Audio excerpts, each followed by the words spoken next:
നമസ്കാരം TCV prime time ന്യൂസിലേക്ക് സ്വാഗതം. ആദ്യം പ്രധാന വാർത്തകൾ. സംസ്ഥാനത്ത് തുടർച്ചയായ മൂന്നാം ദിവസവും കോവിഡ് രോഗികളുടെ എണ്ണം 1,00,000 ലക്ഷത്തിന് മുകളിൽ തുടരുന്നു. 26,655 പേർക്ക് പുതുതായി കോവിഡ് സ്ഥിരീകരിച്ചു. ജില്ലയിൽ രോഗികളുടെ എണ്ണം ക്രമാതീതമായി വർദ്ധിച്ചു. 2,745 പേർ പുതുതായി രോഗബാധിതരായി. 540 പേർ രോഗമുക്തരായി.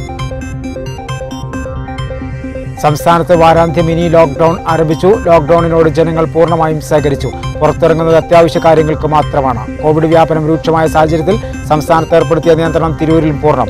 മിക്കയിടങ്ങളിലും ലോക്ക്ഡൌണിന് സമാനമായ പ്രതീതി.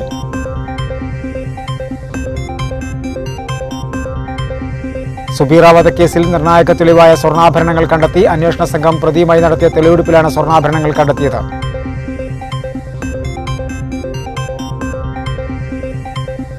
ആരാധനാലയങ്ങളിൽ നിയന്ത്രണം ഏർപ്പെടുത്തിയ ഉത്തരവ് പുനഃപരിശോധിക്കുമെന്ന് ജില്ലാ കളക്ടർ. വ്യാപക പ്രതിഷേധമുയർന്ന സാഹചര്യത്തിലാണ് ജില്ലാ ഭരണകൂടത്തിന്റെ തീരുമാനം. യുവാവിനെ കിണറ്റിൽ മരിച്ച നിലയിൽ കണ്ടെത്തി. പൊന്മുണ്ടം റേഷൻ കടയ്ക്ക് പിൻവശത്ത് കിണറ്റിലാണ് മൃതദേഹം കണ്ടെത്തിയത്. തിരൂരിൽ വാഹനാപകടത്തിൽ പരിക്കേറ്റ് ചികിത്സയിലായിരുന്ന സ്കൂട്ടർ യാത്രക്കാരൻ മരിച്ചു. വളാഞ്ചേരിയിൽ ഷാൾ കഴുത്തിൽ കുരുങ്ങി 8 വയസ്സുകാരൻ മരിച്ചു.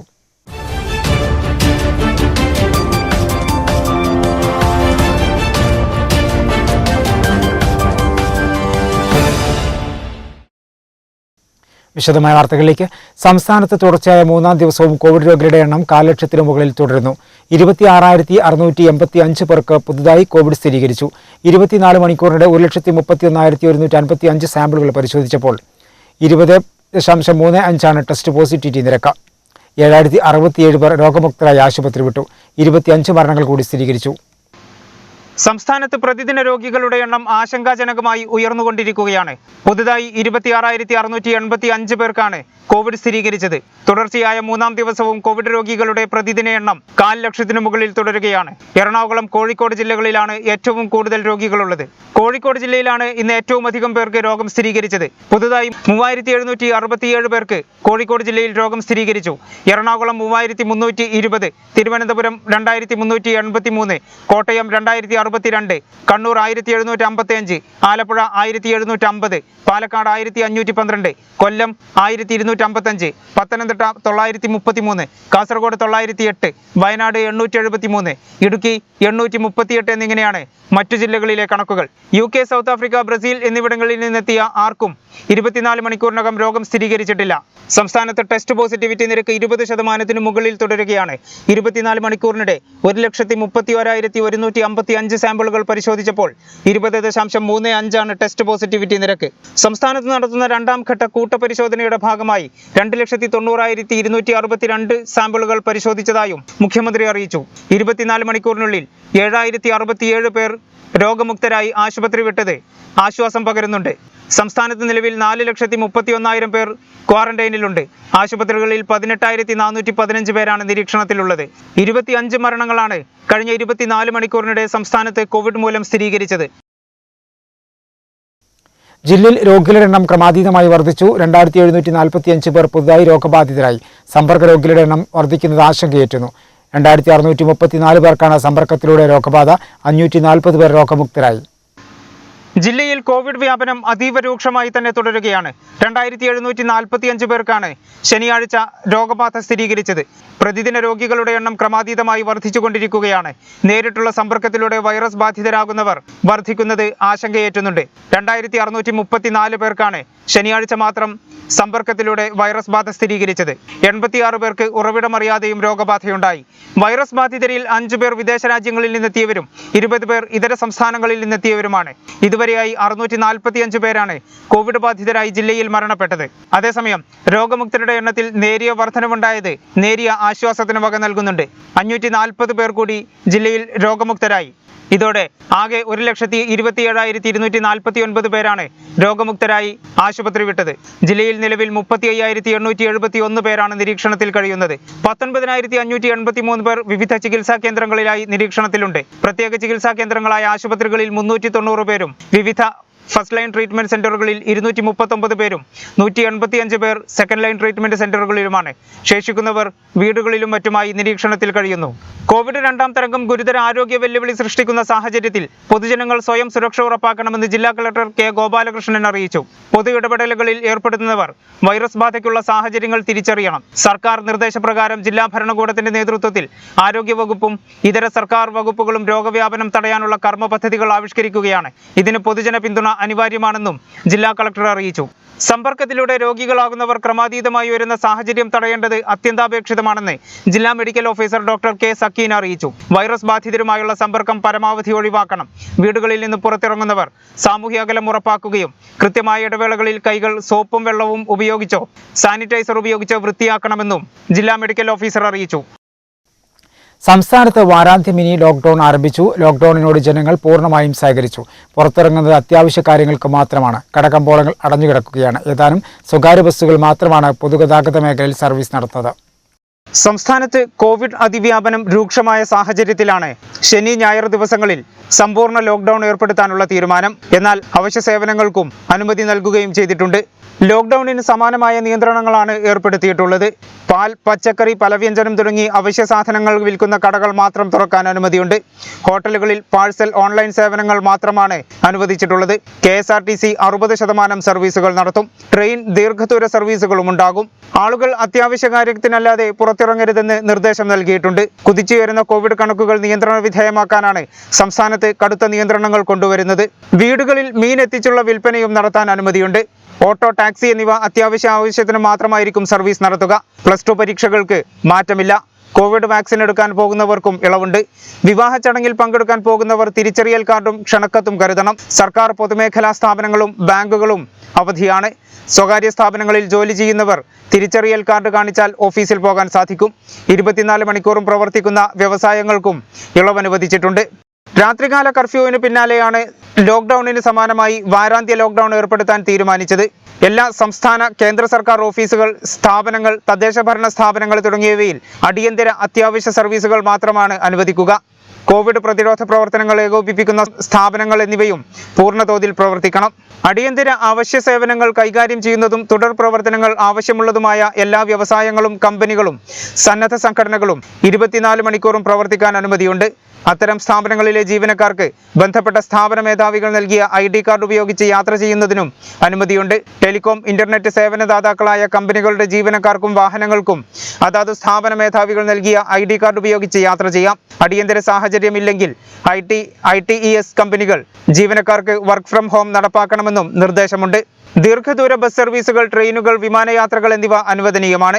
വിമാനത്താവളം, റെയിൽവേ സ്റ്റേഷനുകൾ, ബസ് ടെർമിനലുകൾ, സ്റ്റോപ്പുകൾ, സ്റ്റാൻഡുകൾ എന്നിവയിലേക്കും പുറത്തേക്കുമുള്ള പൊതുഗതാഗതം, ചരക്കു വാഹനങ്ങൾ, സ്വകാര്യ വാഹനങ്ങൾ, ടാക്സികൾ എന്നിവ വിമാന, റെയിൽ യാത്രക്കാരുടെ യാത്ര സുഗമമാക്കാൻ അനുവദിച്ചിട്ടുണ്ട്. കോവിഡ് വ്യാപനം രൂക്ഷമായ സാഹചര്യത്തിൽ സംസ്ഥാനത്ത് ഏർപ്പെടുത്തിയ നിയന്ത്രണം തിരൂരിൽ പൂർണ്ണം. മിക്കയിടങ്ങളിലും ലോക്ക്ഡൌണിന് സമാനമായ പ്രതീതി. മെഡിക്കൽ ഷോപ്പുകൾ, പലചരക്ക്, പച്ചക്കറി, മത്സ്യ മാർക്കറ്റുകൾ തുറന്ന് പ്രവർത്തിച്ചു.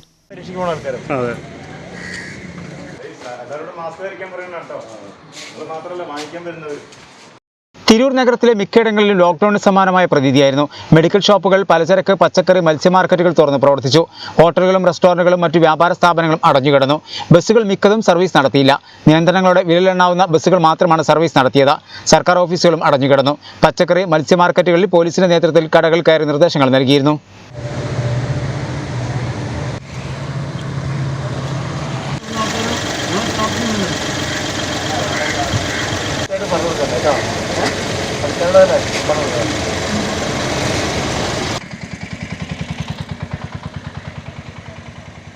ഒരു ഇടവേള.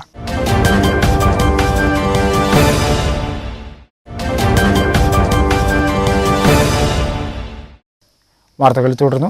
യുവാവിനെ കിണറ്റിൽ മരിച്ച നിലയിൽ കണ്ടെത്തി. പൊന്മുണ്ടം റേഷൻ കടയ്ക്ക് പിൻവശത്തെ കിണറ്റിലാണ് മൃതദേഹം കണ്ടെത്തിയത്. വെള്ളിയാഴ്ച ഉച്ചയ്ക്ക് കിണറ്റിൽ വെള്ളമെടുക്കാനെത്തിയവരാണ് മൃതദേഹം കണ്ടത്. പൊന്മുണ്ടം പരേതനായ കാഞ്ഞിരക്കാട്ട് ബീരാന്റെ മകൻ മുബാറക്കിനെയാണ് കിണറ്റിൽ മരിച്ച നിലയിൽ കണ്ടെത്തിയത്. തിരുക്കോട്ടക്കൽ റോഡിൽ പൊന്മുണ്ടം റേഷൻ കടയ്ക്ക് പിൻവശത്തെ കിണറ്റിലാണ് മൃതദേഹം കണ്ടെത്തിയത്. വെള്ളിയാഴ്ച ഉച്ചയ്ക്ക് 2 മണിക്ക് വെള്ളമെടുക്കാനെത്തിയവരാണ് മൃതദേഹം കണ്ടത്. വിവരമറിച്ചതിനെ തുടർന്ന് കൽപ്പകഞ്ചേരി പോലീസും തിരു ഫയർഫോഴ്സും സ്ഥലത്തെത്തി. ഫയർഫോഴ്സ് ഉദ്യോഗസ്ഥർ കിണറ്റിലിറങ്ങി മൃതദേഹം പുറത്തെടുത്തു. മൃതദേഹം തിരു ജില്ലാ ആശുപത്രി മോർച്ചറിലേക്ക് മാറ്റി. കൽപ്പകഞ്ചേരി പോലീസ് കേസെടുത്ത് അന്വേഷണം ആരംഭിച്ചു. മുബാറക്ക് വെള്ളിയാഴ്ച രാവിലെ വീട്ടിൽ നിന്ന് ഇറങ്ങിയതാണെന്നാണ് വീട്ടുകാർ പറയുന്നത്. റസിയാണ് ഭാര്യ. റോഷിബ അൻസി, റിൻഷിത, റസിൻ എന്നിവർ മക്കളാണ്. വാഹനാപകടത്തിൽ പരിക്കേറ്റ് ചികിത്സയിലായിരുന്ന സ്കൂട്ടർ യാത്രക്കാരൻ മരിച്ചു. തിരൂർ റിംഗ് റോഡിലെ ഇടനാട്ടിൽ പടി വേലായുധനാണ് മരണപ്പെട്ടത്. 48 വയസ്സായിരുന്നു. വാഹനാപകടത്തിൽ പരിക്കേറ്റ് ചികിത്സയിലായിരുന്ന സ്കൂട്ടർ യാത്രക്കാരൻ മരണപ്പെട്ടു.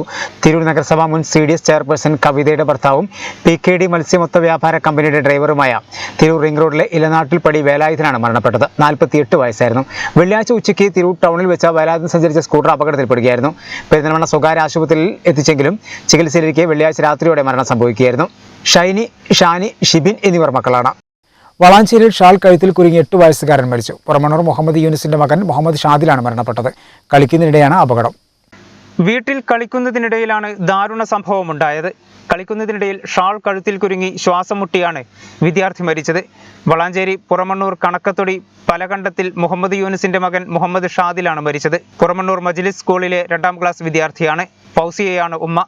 നിയ ഫാത്തിമ, നിഷാൻ എന്നിവർ സഹോദരങ്ങളാണ്. മഞ്ചേരി മെഡിക്കൽ കോളേജിൽ പോസ്റ്റ്മോർട്ടം ചെയ്ത മൃതദേഹം പുറമണ്ണൂർ ജുമാ മസ്ജിദ് ഖബർസ്ഥാനിൽ മറവ് ചെയ്തു. പോപ്പുലർ ഫ്രണ്ട് സംസ്ഥാന പ്രസിഡന്റ് CP മുഹമ്മദ് ബഷീറിന്റെ വീടിന് നേരെ അക്രമം നടത്തിയ സംഭവത്തിൽ മുഖ്യപ്രതിയെന്ന് സംശയിക്കുന്ന ആൾ അറസ്റ്റിൽ. തിരുനാവായ വൈരങ്കോട് തറയിൽ പറമ്പിൽ വിഷ്ണുവിനെയാണ് തിരൂർ പോലീസ് അറസ്റ്റ് ചെയ്തത്. കഴിഞ്ഞ ഏപ്രിൽ 13 രാത്രിയാണ് CP മുഹമ്മദ് ബഷീറിന്റെ തിരുനാവായ എടക്കുളത്ത് വീടിന് നേരെ ആക്രമണമുണ്ടായത്. അക്രമി സംഘം സ്ഫോടക വസ്തുക്കൾ എറിയുന്നതും അത് പൊട്ടിത്തെറിക്കുന്നതും CCTVയിൽ പതിഞ്ഞിരുന്നു. ആക്രമണത്തിന് പിന്നിൽ പ്രവർത്തിച്ചവരെ കണ്ടെത്തണമെന്നാവശ്യപ്പെട്ട് CP Muhammad Basheer SP, DYSP, Tirur SI ഉൾപ്പെടെയുള്ളവർക്ക് പരാതി നൽകിയിരുന്നു. ഒരു ഇടവേള കൂടി.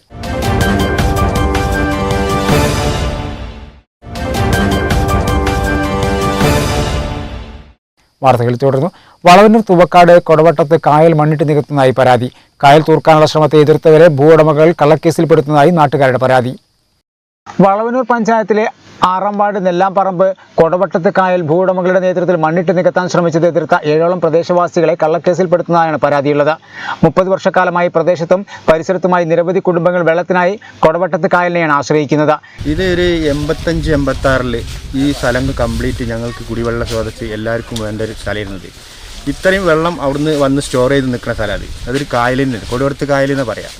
അത്രയും വെള്ളം ശേഖരിച്ച് നിൽക്കുന്ന സ്ഥലമാണിത്. ഈ വെള്ളം ശേഖരിച്ച് നിൽക്കുന്ന സ്ഥലത്ത് ഇങ്ങനത്തെ വൻമതിൽ മണ്ണ് നീക്കിയിട്ട് വൻമതിൽ ഇതാക്കിയിട്ട് അവിടുന്ന് ഇങ്ങോട്ട് വരുന്ന വെള്ളം അവിടെ സ്റ്റോർ ചെയ്യാൻ പറ്റാത്ത കോലവും അവിടുന്ന് അപ്പുറത്ത് ഇങ്ങോട്ട് വരുന്ന വെള്ളം ഇവിടെ സ്റ്റോർ ചെയ്യാൻ പറ്റാതെ ഇവിടുന്ന് ഓവറായി പോണ വെള്ളം പോകാനുള്ള 2 ചെറിയ തോടുണ്ടായിരുന്നു ഇവിടെ. അപ്പുറം നടുവിലൊന്നുണ്ടായിരുന്നു, ഇതിലൊന്നുണ്ടായിരുന്നു. ആ 2 തോടും നഷ്ടപ്പെട്ടിട്ടുണ്ട് ഇപ്പോൾ. അതുകൊണ്ട് ഇവിടെ ഇപ്പോൾ ഒരു നെൽകൃഷി ഉണ്ടാക്കിയിട്ടുണ്ട്. നെൽകൃഷി എന്ന് പറഞ്ഞാൽ ഇതിൽ നിന്ന് ഞാൻ എൻ്റെ ഇത്രയ്ക്കും വെള്ളം ഇവിടെ ഉണ്ടാവും. പിന്നെ ഇവിടെ നെൽകൃഷി ഉണ്ടാക്കിയാൽ ഇവിടെ നെല്ലുണ്ടാവാനാണ്. അതുപോലെ ഇവിടെ മീൻ പിടിക്കാനും മറ്റുള്ള കാര്യങ്ങൾ കുട്ടികൾക്ക് കളിക്കാനും എല്ലാ സൗകര്യങ്ങളും ഉണ്ടായിരുന്നു. ഇതിപ്പോൾ ഇങ്ങനെ ഈ മാഫിയകൾ വന്നിട്ട് ഈ പോലത്തെ ചെയ്തിട്ടുണ്ടെങ്കിൽ നിങ്ങൾ കണ്ടിട്ടുണ്ടോ, വീഡിയോ കണ്ടിട്ടുണ്ടോ, മൊത്തത്തിൽ ഇത് എടുത്തു കഴിഞ്ഞാൽ അത് കാണാം അതിൻ്റെ അവസ്ഥ. മീൻ വളത്തിന് തന്നെ ഒരു മാഫിയ. പിന്നെ കോഴിപ്പാട്സ് ഈ ഇവിടെയുള്ള ഈ പരിസര പ്രദേശത്തുള്ള കോഴിപ്പാട്സ് കംപ്ലീറ്റ് ഇവിടെ കൊടുന്ന് തള്ളുന്നുണ്ട്. കായൽ മണ്ണിട്ട് നികത്താൻ തുടങ്ങിയിട്ട് വർഷങ്ങളായെന്നും അന്ന് തൊട്ടേ പ്രദേശവാസികൾ പ്രതിഷേധമായി രംഗത്തെത്തിയിരുന്നു. പരിസരത്തുള്ള പ്രദേശത്തുള്ള ആളുകൾക്ക് വെള്ളത്തിന് ആവശ്യത്തിന് ഉപയോഗപ്പെടുത്താനൊക്കെ പറഞ്ഞ് തുടങ്ങിയത്. പിന്നെ അത് എന്ത് ചെയ്ത് അതിന് വളച്ച് കെട്ടി സൈഡിൽ നിന്ന് മെല്ലെ മെല്ലെ തൂർത്ത് അങ്ങനെ ക്രമേണ തൂർത്തിട്ടായതാണ് ആ ഒരു ദ്വീപ് മാതിരി ഒരു തിട്ടമാതിരി ആക്കി തീർത്തിട്ടുണ്ട്. അത് ഏകദേശം 90% ഇനി ഒരു ഗ്യാപ്പ് മാത്രമേ ബാക്കിയുള്ളൂ. ഈ ഗ്യാപ്പും തൂർക്കാനുള്ള ശ്രമം നടന്നപ്പോഴാണ് ഇവിടുത്തെ ആളുകൾ നാട്ടുകാർക്ക് അത് ഭാവിയിൽ ഇപ്പോൾ പ്രത്യേകിച്ച് ഇപ്പോൾ ഈ പ്രളയം 2 പ്രളയം കൊണ്ടുണ്ടായ ബുദ്ധിമുട്ടൊക്കെ അറിയുന്നതല്ലോ. അപ്പോൾ അങ്ങനെ തന്നെ ഒരു പ്രളയത്തെ കൂടി അതിജീവിക്കാൻ പറ്റുമെന്ന് തോന്നില്ല. അത്തരത്തിലാണ് ഇപ്പോൾ ഇവർ ഈ ഭാഗം മൊത്തം തൂർക്കാനുള്ള ശ്രമം നടത്തുന്നത്. അപ്പോൾ അതിനെതിരെ രംഗത്ത് വന്നപ്പോൾ ഈ സ്ഥലം ഇവിടെ അദ്ദേഹത്തിൻ്റെ പണത്തിൻ്റെ ആധിപത്യം കൊണ്ട് ഇതിന് മുന്നിൽ നിന്ന് നാട്ടിലെ ചെറുപ്പക്കാർക്കെതിരെ ഇപ്പോൾ വക്കീൽ നോട്ടീസ് അയച്ചിട്ടുണ്ട്. ഇതിന് പിന്തിരിപ്പിക്കാൻ വേണ്ടി ഈ വക്കീൽ നോട്ടീസിൽ ആക്ഷേപിച്ചിട്ടുള്ള ആക്ഷേപം എന്താണെന്ന് പറഞ്ഞാൽ ഇവർ ഇവിടെ നടക്കുന്ന പ്രവർത്തനങ്ങളെ തടസ്സപ്പെടുത്തിയതാണ്. അല്ലേ, കൃഷിക്ക് വേണ്ടി ഒരു സമയത്ത് തടസ്സപ്പെടുത്തിയതാണ്. ഇവർ ചെയ്ത പ്രവർത്തനം എന്തായിരുന്നു പറഞ്ഞാൽ ട്രാക്ടർ ഇവരെ JCB ഇറങ്ങിയാൽ നിലവിലുള്ള നിയമപ്രകാരം JCB ഒക്കെ പിടിച്ചുകൊണ്ടുപോകും. അപ്പോൾ അവർ കണ്ടൊരു ഐഡിയയാണ് ട്രാക്ടർ കൊണ്ടുവന്നിട്ട് ട്രാക്ടറിൻ്റെ ബാക്ക് കൊണ്ട് മണ്ണ് മൊത്തം കൂട്ടിയിട്ട് തിട്ടമാരി നിർത്തുക. അങ്ങനെ നിർത്തിയിട്ട് ഇപ്പോൾ ഒരാളെ ഹൈറ്റിന് ഇവിടെ മണ്ണാക്കിയിട്ടുണ്ട്. എന്നിട്ട് അടുത്ത ഒരു ഘട്ടത്തിൽ എന്താ ചെയ്യുക, ഇവിടെ തെങ്ങുകൾ അതേപോലെ പൊതുമരങ്ങളൊക്കെ കൊടുന്ന് വെക്കുക, വായ കൊടുക്കുക. അപ്പോൾ പിന്നെ ഇങ്ങനെ മെല്ലെ തിന്നാലും മുള്ളും തിന്നാന്നുള്ള ഒരു സമീപനം സ്വീകരിച്ചിട്ട് ആളുകളെ മൊത്തം പൊട്ടന്മാരാക്കുന്ന ഒരു സമീപനം സ്വീകരിക്കുന്നത്.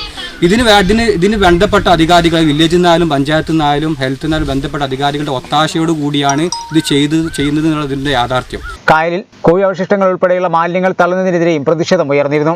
ബന്ധപ്പെട്ട ഉദ്യോഗസ്ഥന്മാരും വിഷയം കൈകാര്യം ചെയ്യുന്നതിൽ വീഴ്ച വരുത്തിയെന്ന് നാട്ടുകാർ ആരോപിക്കുന്നു. ഇത് അധികാരികൾ ശ്രദ്ധിക്കേണ്ട കാര്യങ്ങളാണ്. ഇതൊക്കെ പൊതുവായ കാര്യങ്ങൾ. ഇത് ഗവൺമെന്റിന്റെ സമയത്ത് കേസെടുക്കാനുള്ള വകുപ്പുകളും കാര്യങ്ങളൊക്കെ ഉള്ള സമയത്ത് കുറച്ച് ചെറുപ്പക്കാർ വീഡിയോ ഇട്ടതിൻ്റെ പേരിലാണ് ഈ കേസ് വന്നിട്ടുള്ളത്, വക്കീൽ നോട്ടീസ് വന്നിട്ടുള്ളത്. ഇങ്ങനെയാണെന്നുണ്ടെങ്കിൽ ഇവിടുത്തെ ജനങ്ങൾ, ഈ അധികാരികൾ ഇങ്ങനത്തെ പരിപാടി ചെയ്ത് കഴിഞ്ഞാൽ ജനങ്ങൾ ആരും ഇങ്ങനത്തെ കാര്യങ്ങൾ പ്രതികരിക്കാതെ ഈ ഭൂമികളൊക്കെ നശിച്ചുകൊണ്ടിരിക്കും. അധികാരികൾ ചെയ്യേണ്ട കാര്യം കുറച്ച് ചെറുപ്പക്കാർ ചെയ്തെന്നുള്ളൂ. അതിൻ്റെ പേരിലാണ് ഇപ്പോൾ ഈ വക്കീൽ നോട്ടീസ് വന്നിട്ടുള്ളത്. ഞങ്ങൾ കളിക്കുന്ന ഗ്രൗണ്ടാണിത്. ഞങ്ങൾ കളിക്കുന്നത് ഓരോ ബാറ് കുത്തിയതൊക്കെ ട്രാക്ടർ കൊണ്ട് കൂട്ടിയിട്ട് ഒരു പൊട്ടിച്ചിട്ട് ഞങ്ങളിവിടെ ഈ സ്ഥലത്ത് ഇരിപ്പിടം ഉണ്ടാക്കി ചെറുതായിട്ട് തണലത്തിരിക്കാൻ ഏർമാടം ഞങ്ങൾ പിറ്റേ ദിവസം വന്നപ്പോൾ അത് മൊത്തം പൊളിച്ചിട്ട് കായൽ നിലനിർത്തി സംരക്ഷിക്കണമെന്നാണ് പ്രദേശവാസികളുടെ ആവശ്യം. ഇതിനായി ജാതിമത രാഷ്ട്രീയ വ്യത്യാസമില്ലാതെ എല്ലാവരും ഒരുമിച്ച് നിൽക്കുമെന്നും നാട്ടുകാർ പറഞ്ഞു. തിരൂർ ജില്ലാ ആശുപത്രിയിൽ ഇനി രക്തക്ഷാമം നേരിടില്ല. എല്ലാ ആഴ്ചയിലും യുവജന പ്രവർത്തകർ രക്തദാനം നടത്തുന്ന ക്യാമ്പയിന് ഡിവൈഎഫ്ഐ പദ്ധതിയൊരുക്കി. കോവിഡിനെ തുടർന്ന് രക്തദാന ക്യാമ്പയിനുകൾ സജീവമാകാത്തതിനെ തുടർന്നാണ് തിരൂർ ജില്ലാ ആശുപത്രി രക്തബാങ്കിൽ രക്തത്തിന്റെ ലഭ്യത കുറഞ്ഞത്. ഇതേ തുടർന്ന് ആശുപത്രി അധികൃതർ ഡിവൈഎഫ്ഐ പ്രവർത്തകരുടെ സഹായം തേടുകയായിരുന്നു. തുടർന്ന് ഡിവൈഎഫ്ഐ തിരൂർ ബ്ലോക്ക് കമ്മിറ്റി തുടർച്ചയായി രക്തം നൽകുന്നതിനായി പദ്ധതി തയ്യാറാക്കി. ഡിവൈഎഫ്ഐ തിരൂർ ബ്ലോക്ക് കമ്മിറ്റിയുടെ കീഴിലുള്ള 18 മേഖലാ കമ്മിറ്റികളുടെ നേതൃത്വത്തിൽ ഓരോ ആഴ്ചയിലും ആവശ്യം വേണ്ട രക്തം നൽകാൻ തീരുമാനിക്കുകയായിരുന്നു. തിരൂർ ബ്ലോക്ക് കമ്മിറ്റിക്കാണ് ഇവർ വിളിച്ചു പറഞ്ഞത് അങ്ങനെ ബ്ലഡിന് അത്യാവശ്യമാണെന്നുള്ളത്. അപ്പോൾ അതിൻ്റെ അടിസ്ഥാനത്തിൽ ബ്ലോക്ക് കമ്മിറ്റി തീരുമാനം എടുക്കണമായിരുന്നു. ഓരോ മേഖലാ കമ്മിറ്റികളും ബ്ലഡ് ബാങ്കിലേക്ക് രക്തം ദാനം ചെയ്യാന്നുള്ളത്. ഇന്നിപ്പോൾ പടിഞ്ഞാറക്കര മേഖലാ കമ്മിറ്റിയാണ് ആദ്യമായി ഇത് ഇവിടേക്ക് രക്തം ദാനം ചെയ്തിട്ടുള്ളത്. തുടർന്നുള്ള എല്ലാ ദിവസങ്ങളിലും രക്തദാനം ആവശ്യം വരുന്ന ഘട്ടത്തിലൊക്കെ രക്തം ദാനം ചെയ്യാൻ ഡിവൈഎഫ്ഐ തിരൂർ ബ്ലോക്ക് കമ്മിറ്റി തീരുമാനിച്ചിട്ടുണ്ട്. രക്തദാന ക്യാമ്പയിന്റെ തുടക്കമായി ശനിയാഴ്ച പടിഞ്ഞാറക്കര മേഖലാ കമ്മിറ്റിയിലെ 23 പ്രവർത്തകരാണ് ജില്ലാ ആശുപത്രി രക്തബാങ്കിലെത്തി രക്തം നൽകിയത്. ബ്ലോക്ക് സെക്രട്ടറി രംഗം വി ജാഫർ, പടിഞ്ഞാറക്കര മേഖലാ secretary A P Muzaffar, T Vishnu എന്നിവർ നേതൃത്വം നൽകി. വിവിധ ആവശ്യങ്ങൾ ഉന്നയിച്ച് FSCTO തിരൂർ ജില്ലാ ആശുപത്രിയിൽ പ്രതിഷേധ കൂട്ടായ്മ സംഘടിപ്പിച്ചു. വിവിധ യൂണിയൻ നേതാക്കൾ പ്രതിഷേധത്തിൽ സംസാരിച്ചു. കേന്ദ്ര സർക്കാരിന്റെ തെറ്റായ കോവിഡ് വാക്സിൻ നയം തിരുത്തുക, വാക്സിന്റെ പേരിലുള്ള കൊള്ള അവസാനിപ്പിക്കുക തുടങ്ങിയ ആവശ്യങ്ങൾ ഉന്നയിച്ചാണ് FSCTO തിരൂർ ജില്ലാ ആശുപത്രിയിൽ പ്രതിഷേധ കൂട്ടായ്മ സംഘടിപ്പിച്ചത്. കേന്ദ്ര സർക്കാരിന്റെ തെറ്റായ കോവിഡ് വാക്സിൻ നയം തിരുത്തുക, കോവിഡ് വാക്സിന്റെ പേരിലുള്ള പകൽക്കൊള്ള അവസാനിപ്പിക്കുക. NJ union Tirur area secretary MP Valsaraj, Aneesh NV, Abdul Shukkur, Shaila B തുടങ്ങിയവർ സംസാരിച്ചു. ഇന്ത്യയെ സംബന്ധിച്ച് രാജ്യത്തെ ഗവൺമെന്റ് ഈ കോവിഡ് വാക്സിൻ അവരുടെ നയങ്ങൾക്കനുസരിച്ചുള്ള രൂപത്തിൽ ഏത് രീതിയിലാണോ ഇത് കച്ചവട താല്പര്യത്തിനനുസരിച്ച് കൊണ്ടുപോകാൻ പറ്റുന്നത് ആ രീതിയിലേക്ക് ഈ വാക്സിനെ അടക്കം ഈ കോവിഡിനെ അടക്കം വാണിജ്യവൽക്കരിക്കുകയും സ്വകാര്യവൽക്കരിക്കുകയും ചെയ്യുന്ന ഒരു സമീപനമാണ് നാം ഇന്ന് കാണുന്നത്. പല സംസ്ഥാനങ്ങളിലും കോവിഡിനെ പ്രതിരോധിക്കുന്നതിന് ആവശ്യമായിട്ടുള്ള വാക്സിൻ ലഭ്യമാവുന്നില്ല. നമ്മുടെ കേരളത്തിലടക്കം വിവിധ ജില്ലകളിൽ കോവിഡ് വാക്സിനുമായി ബന്ധപ്പെട്ടിട്ട് ക്ഷാമം നേരിട്ടുകൊണ്ടിരിക്കുകയാണ്. സുബീറ വധക്കേസിൽ നിർണായക തെളിവായ സ്വർണ്ണാഭരണങ്ങൾ കണ്ടെത്തി. അന്വേഷണ സംഘം പ്രതിയുമായി നടത്തിയ തെളിവെടുപ്പിലാണ് സ്വർണ്ണാഭരണങ്ങൾ കണ്ടെത്തിയത്. സുബിറ ഫർഹത്ത് കൊലപാതക കേസിൽ പ്രതി അൻവറുമായി അന്വേഷണ സംഘം നടത്തിയ തെളിവെടുപ്പിലാണ് സ്വർണ്ണാഭരണങ്ങൾ കണ്ടെത്തിയത്. കേസിൽ നിർണായകമായ തെളിവായ സ്വർണ്ണാഭരണം കണ്ടെത്താൻ കഴിഞ്ഞത് കേസിന് ഗുണകരമായി. എന്നാൽ സുബിറ ഉപയോഗിച്ചിരുന്ന മൊബൈൽ ഫോൺ പ്രതി കുഴൽക്കിണറിൽ ഉപേക്ഷിച്ചതിനാൽ ഇത് കണ്ടെടുക്കാൻ സാധിച്ചിട്ടില്ല. ഏപ്രിൽ 20-നാണ് സുബിറയുടെ മൃതദേഹം വീടിനടുത്തുള്ള ഒഴിഞ്ഞ പറമ്പിൽ കണ്ടെത്തിയത്. തുടർന്നാണ് പ്രതിയായ അൻവറിനെ അറസ്റ്റ് ചെയ്തത്. 3 ദിവസത്തെ കസ്റ്റഡിയിൽ വാങ്ങിയ പ്രതിയെ തെളിവെടുപ്പിന് ശേഷം പോലീസ് കോടതിയിൽ ഹാജരാക്കി റിമാൻഡ് ചെയ്തു. അതിനിടെ റിമാൻഡ് ചെയ്തിരുന്ന പ്രതിയെ തെളിവെടുപ്പിനായി അനുവദിച്ച കസ്റ്റഡി കാലാവധി അവസാനിച്ചു. വ്യാഴാഴ്ച നടന്ന തെളിവെടുപ്പിൽ യുവതിയുടെ ഷോൾഡർ ബാഗ് ചെങ്കൽ ക്വാറിയിൽ നിന്നും കണ്ടെടുത്തിരുന്നു. കൂടാതെ പ്രതി കൃത്യം നടത്തുന്ന സമയത്ത് ധരിച്ചിരുന്ന വസ്ത്രം, മൃതദേഹം കുഴിച്ചിടാൻ ഉപയോഗിച്ച മൺവെട്ടി എന്നിവയും കണ്ടെത്തിയിരുന്നു. ഇക്കഴിഞ്ഞ 20-നാണ് സുബിറയുടെ മൃതദേഹം ചോറ്റൂരിലെ ചെങ്കൽ ക്വാറിക്ക് സമീപത്തെ തെങ്ങിൻതോപ്പിൽ നിന്ന് കണ്ടെത്തിയത്. അയൽവാസിയായ അൻവർ കുറ്റം സമ്മതിക്കുകയും ചെയ്തു. സ്വർണം കൈക്കലാക്കുന്നതിന് കൊലപ്പെടുത്തിയെന്നാണ് പ്രതി നൽകിയ മൊഴി. ജോലിസ്ഥലത്തേക്ക് പോകുമ്പോൾ എതിരെ എത്തി ശ്വാസം മുട്ടിച്ച് കൊലപ്പെടുത്തി കുഴിച്ചു മൂടിയെന്നാണ് പ്രതി പോലീസിനോട് വെളിപ്പെടുത്തിയിട്ടുള്ളത്. ചോറ്റൂർ സ്വദേശി കബീറിന്റെ മകളായ സുബിറ ഫർഹത്തിനെ മാർച്ച് 10-നാണ് കാണാതായത്. ജോലി ചെയ്യുന്ന വെട്ടിച്ചിറയിലെ സ്വകാര്യ ക്ലിനിക്കിലേക്ക് അന്നേ ദിവസം രാവിലെ പോയതായിരുന്നു. എന്നാൽ മണിക്കൂറുകൾ കഴിഞ്ഞിട്ടും യുവതി ക്ലിനിക്കിലെത്താതിരുന്നതിനെ തുടർന്ന് സ്ഥാപനയുടമ വീട്ടുകാരെ ബന്ധപ്പെട്ടപ്പോഴാണ് യുവതിയെ കാണാതായ വിവരം വീട്ടുകാർ അറിയുന്നത്. സുബീറ ഫർഹത്ത് തിരോധാനത്തിലെ ഒരു നൊമ്പരക്കാഴ്ച പങ്കുവെക്കുകയാണ് വളാഞ്ചേരി SHO PM ഷമീർ.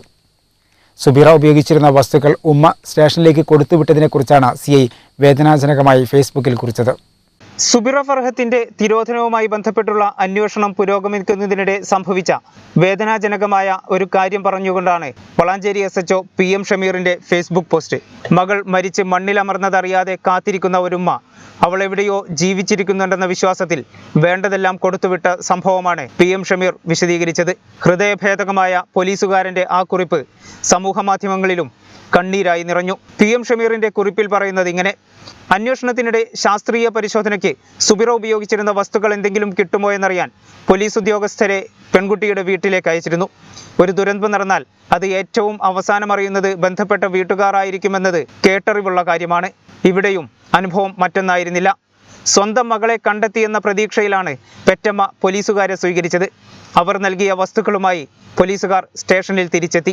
അവർ കൊടുത്തുവിട്ട പൊതി തുറന്നപ്പോൾ അതിലെ കാഴ്ച കണ്ണു നിറയ്ക്കുന്നതായിരുന്നു. ഒരു പെൺകുട്ടിക്ക് ധരിക്കാൻ ആവശ്യമായ വസ്ത്രങ്ങൾ, ബ്രഷ്, പേസ്റ്റ്, ചെറിയ കുപ്പി വാസന പൗഡർ എന്നിങ്ങനെ അവൾ ഉപയോഗിച്ചിരുന്ന എല്ലാം അതിലുണ്ടായിരുന്നു.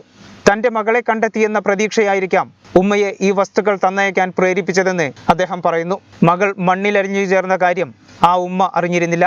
ഒരു മാതാവിന് മാത്രമല്ലേ അത്തരം പ്രതീക്ഷകൾ വെച്ചു പുലർത്താൻ പറ്റുമെന്നും അദ്ദേഹം ഫേസ്ബുക്ക് പോസ്റ്റിൽ ചോദിക്കുന്നു. ഔദ്യോഗിക ജീവിതത്തിൽ പലപ്പോഴും പല രീതിയിലുള്ള സംഭവങ്ങൾ അഭിമുഖീകരിക്കേണ്ടി വന്നിട്ടുണ്ടെങ്കിലും ആ ഉമ്മയുടെ പ്രതീക്ഷ തീരാവേദനയായി തന്നെ അവശേഷിക്കും. ദൈവം അവരുടെ മനസ്സിന് ശാന്തി നൽകട്ടെ എന്ന് പറഞ്ഞാണ് കുറിപ്പ് അവസാനിക്കുന്നത്.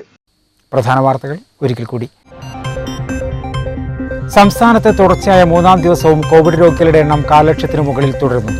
26,685 പേർക്ക് പുതുതായി കോവിഡ് സ്ഥിരീകരിച്ചു. ജില്ലയിൽ രോഗികളുടെ എണ്ണം ക്രമാതീതമായി വർദ്ധിച്ചു. 2,745 പേർ പുതുതായി രോഗബാധിതരായി. 540 പേർ രോഗമുക്തരായി. സംസ്ഥാനത്ത് വാരാന്ത്യ മിനി ലോക്ക്ഡൌൺ ആരംഭിച്ചു. ലോക്ക്ഡൌണിനോട് ജനങ്ങൾ പൂർണ്ണമായും സഹകരിച്ചു. പുറത്തിറങ്ങുന്നത് അത്യാവശ്യ കാര്യങ്ങൾക്ക് മാത്രമാണ്. കോവിഡ് വ്യാപനം രൂക്ഷമായ സാഹചര്യത്തിൽ സംസ്ഥാനത്ത് ഏർപ്പെടുത്തിയ നിയന്ത്രണം തിരൂരിൽ പൂർണ്ണം. മിക്കയിടങ്ങളിലും ലോക്ക്ഡൌണിന് സമാനമായ പ്രതീതി.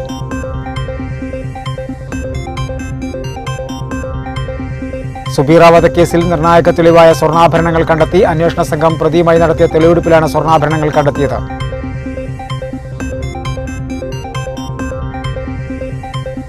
ആരാധനാലയങ്ങളിൽ നിയന്ത്രണം ഏർപ്പെടുത്തിയ ഉത്തരവ് പുനഃപരിശോധിക്കുമെന്ന് ജില്ലാ കളക്ടർ. വ്യാപക പ്രതിഷേധമുയർന്ന സാഹചര്യത്തിലാണ് ജില്ലാ ഭരണകൂടത്തിന്റെ തീരുമാനം. യുവാവിനെ കിണറ്റിൽ മരിച്ച നിലയിൽ കണ്ടെത്തി. പൊന്മുണ്ടം റേഷൻ കടയ്ക്ക് പിൻവശത്തെ കിണറ്റിലാണ് മൃതദേഹം കണ്ടെത്തിയത്.